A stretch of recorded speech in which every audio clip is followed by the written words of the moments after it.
안녕하세요. 가차입니다. 8월 4일 화요일 국내 시장이 마감되었습니다. 자, 오늘 코스피는 오전장의 흐름이 좋지 못했습니다.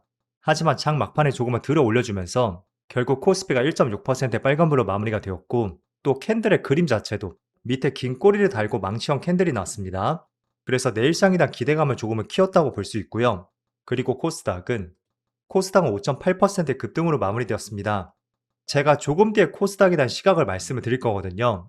자세한 거는 조금 뒤에서 참조를 해보시면 좋을 것 같고 오늘 종가상의 21선마저 돌파했습니다. 그리고 시총 상위 정도를 보면 오늘 사실 반도체 관련주 흐름이 많이 좋지 못했었거든요. 하지만 막판에 수급이 들어오면서 결국에 삼전 닉스가 모두 빨간불로 마무리되었습니다. 그리고 큰 폭의 낙폭은 나오지 않았었고요. 그리고 코스닥. 자, 코스닥은 전체적으로 모두 빨간불이 들어왔습니다. 특히 바이오 업종들의 흐름이 굉장히 강세를 보였고요. 또 여기서 만약에 코스닥이 계속 치고 올라간다면 과연 어떤 업종들이 시장을 주도할지도 한번 생각해 보시면 좋을 것 같습니다. 그리고 코스피 수급을 보면 비록 오늘 코스피가 빨간불로 마무리가 되었지만 여전히 기관과 외국인의 순매도가 이어지고 있고요. 또 반대로 코스닥은 기관 쪽에서 많은 순매수가 들어왔습니다.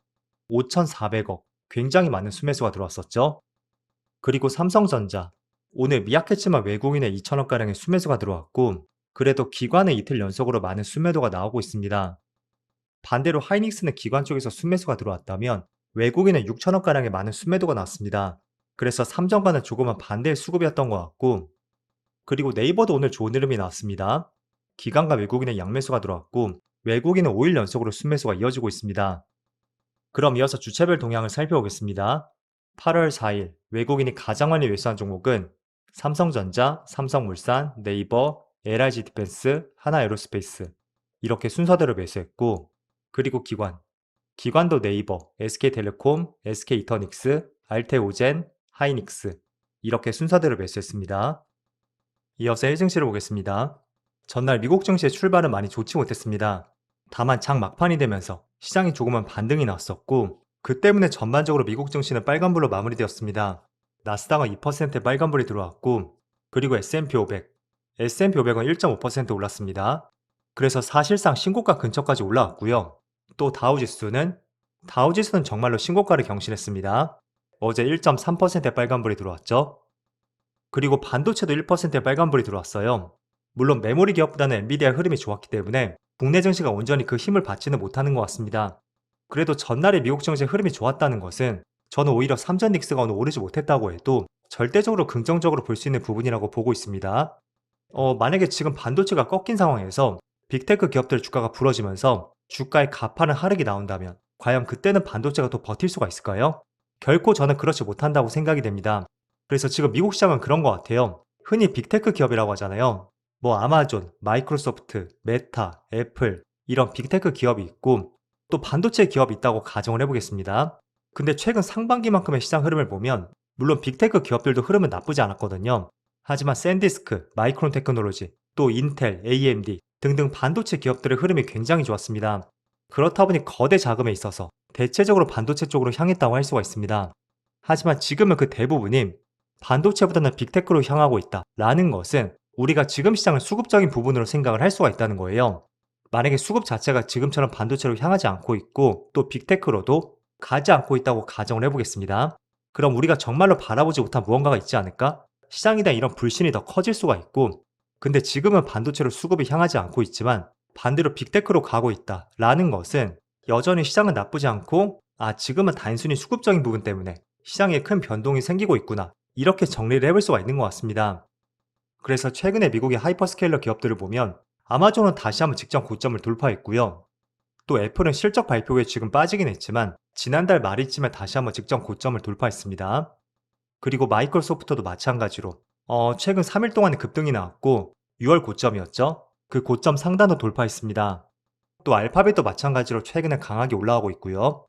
자, 근데 그런 모습들이 오늘 국내 증시에도 보이는 것 같습니다.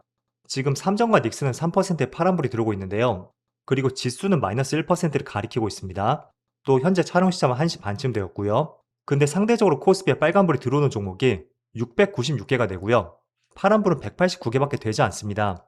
그리고 지금 시점 기준으로 코스닥은 5.1% 빨간불이 들어오고 있어요.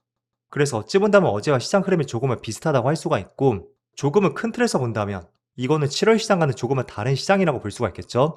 그때는 삼전 닉스가 죽으니까 다른 업종도 모두 빠졌고요. 전반적으로 모든 업종들의 흐름이 많이 좋지 못했습니다. 하지만 어제 오늘은 삼전 닉스가 빠진다고 해도 여전히 코스피 내에 빨간불이 들어온 종목이 더 많이 보이고 있고, 또 코스닥은 5% 급등이 나온다 라는 것은 이것도 미국 시장과 조금은 비슷하게 볼 수 있는 관점인 것 같습니다. 지금 미국 시장도 반도체가 조금은 쉬어가는 과정에서 그 수급들이 하이퍼스케일러 기업들, 빅테크 기업 쪽으로 많이 향한 것을 보셨을 겁니다. 그리고 어제와 오늘을 보면 국내 증시도 마찬가지죠. 그래서 결론적으로 말씀드리면 아마 많은 분들이 삼전 닉스를 굉장히 많이 보유하고 계실 거예요. 그렇다 보니까 다른 업종들이 지금 빨간불이 들어오고 있음에도 불구하고 굉장히 시장이 부정적으로 보일 수가 있을 겁니다. 하지만 미묘한 차이점이 있다는 말씀드렸습니다. 지난달에는 모든 업종들이 빠졌다면 지금은 반도체 관련 업종 외적인 업종들, 그 업종들이 굉장히 좋은 흐름이 나온다는 것은 여전히 시장이나 지탱해주는 수급이 존재하는구나. 첫 번째로 그거를 캐치해볼 수가 있고요. 자, 그렇다면 우리가 이제부터 반도체를 버리고 다른 업종들로 가야 되는지, 저는 결코 그건 아니라고 생각이 됩니다. 미국 같은 경우에는 빅테크 기업이 반도체 위에 있습니다. 한마디로 시총 비중이 더 크다는 거죠. 근데 우리는 절대적으로 반도체 시총 비중이 훨씬 높습니다. 따라서 미국 시장은 하이퍼스케일러가 시장을 조금 더 주도할 가능성이 있지만 국내의 다른 업종들은 반도체보다 시총 비중이 월등히 낮거든요. 그래서 연속성과 지속적인 측면에서 삼전 닉스가 오르지 못하는 환경에서 과연 얼마나 오랜 시간 동안 이어질 수 있는지 한 번쯤은 그런 부분을 생각해 볼 필요가 있습니다. 물론 코스닥의 바이오 업종들, 이쪽은 작년부터 그동안 시장의 주목을 많이 받지 못했습니다. 그렇다 보니 오늘 시장을 크게 주도하고 있고, 또 최근에 레버리지 ETF에 규제가 들어왔었죠. 예탁금이 3천만 원으로 올라왔습니다. 그렇다 보니까 지금 거래량이 굉장히 많이 죽어 있거든요. 자, 하이닉스도 마찬가지입니다. 그렇다 보니 이렇게 줄어있는 거래량을 본다면 어쩌면 코스닥은 살아날 가능성도 있지 않을까? 저는 그런 관점으로 보고 있습니다. 자, 레버리지 ETF가 나왔던 것이 바로 5월 27일이었습니다. 그리고 코스닥의 차트를 보면 5월 27일이 이때였죠. 거의 직전 고점 박스권, 이 고점 박스권 중단 부분에 코스닥이 위치했었다면 레버리지 ETF가 나오고 나서 정말 시장이 많이 가파른 추락을 했습니다. 그리고 거래량도 크게 감소를 했죠. 과거에는 이 정도로 형성했었다면 거의 절반 수준으로 거래량이 크게 줄어들었습니다.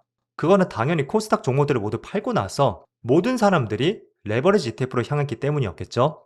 근데 이런 ETF에 규제가 들어왔고 또 거래량이 크게 줄었다라는 것은 그 흐름이 당분간 이어진다면 조금은 코스닥이 정상화를 찾지 않을까? 코스닥은 이런 관점으로 시장을 바라볼 수가 있는 것 같습니다. 그리고 바닥에서 양봉이 지금 3번 들어왔습니다. 흔히 이런 말을 하죠. 바닥 양봉 3번, 적산병이라고 하는데 그 적산병은 강력한 반등 시그널로도 볼 수가 있습니다. 그래서 코스닥은 그런 관점을 저는 갖고 있고요. 반면에 코스피 쪽은 여전히 반도체 쪽, 이쪽이 다시 살아나야지 그 외 다양한 업종들도 좋은 흐름이 이어질 수가 있을 것 같습니다. 그리고는 코스피를 보면 많이 시장 흐름을 답답해 하실 거예요. 이틀 전에 시장이 17% 급등이 나왔는데 지수가 더 큰 폭으로 빠지고 있습니다. 근데 저는 여전히 긍정적인 시각으로 시장을 바라보고 있고요. 우리가 지금은 강력하게 한 달 동안 주가가 많이 밀렸단 말이에요. 그럼 아무리 큰 장대 양봉이 나왔다고 해도 그 흐름의 연속성에 대해서는 너무 큰 기대감을 갖는 것은 좋지 않을 수가 있습니다. 그래서 천리길도 한 걸음부터 이런 속담이 있잖아요. 그래서 여러분들 지금 코스피를 바라보는 시각은 이제 5일선을 돌파했습니다. 그리고 이틀 동안 5일선이 지켜지고 있죠. 그럼 다음에는 11선, 또 21선, 121선, 또 61선, 8, 9의 시장은 이렇게 한 걸음씩 나가야 되지 않을까? 이 관점으로 시장을 바라보시면 좋을 것 같고, 그리고 바닥에서 장대 양봉이 크게 들어왔다 라는 것은 저는 절대적으로 분위기를 바꿀 수 있는 결정적인 양봉이라고 보고 있습니다. 그냥 단순하게 그날 이벤트로서 양봉이 나왔던 것이 아니고요. 시장이 돌아설 수 있는 하나의 지표로 보고 있습니다. 과거도 우리가 코스피를 비교해서 보면, 자, 23년 당시를 보겠습니다. 그때 9월부터 10월 동안의 시장 흐름이 너무나 좋지 못했습니다. 그리고 반등이 나왔었죠. 또 21선을 돌파하는 시점에서 코스피가 한번 큰 장대 양봉이 나왔습니다. 그리고 그 뒤에 주가 흐름을 한번 보세요. 4일 동안 시장에 파란불이 들어왔거든요. 5일이네요. 근데 절대적으로 그 양봉의 시가 있죠? 그 시가를 깨지 않았었고요. 또 전날 저점, 어찌 못하면 갭을 크게 띄웠으니까 양봉의 크기가 이 정도 될 겁니다. 여기 저점은 이탈하지 않았습니다. 그리고 나서 11선 지지를 받고 또 이렇게 반등이 나왔습니다. 자, 그리고 코로나 당시도 마찬가지입니다. 3월 24일 화요일 이때입니다. 이때도 코스피가 8% 급등이 나왔었고 그 이후부터 시장이 돌아서는 흐름이 나왔습니다.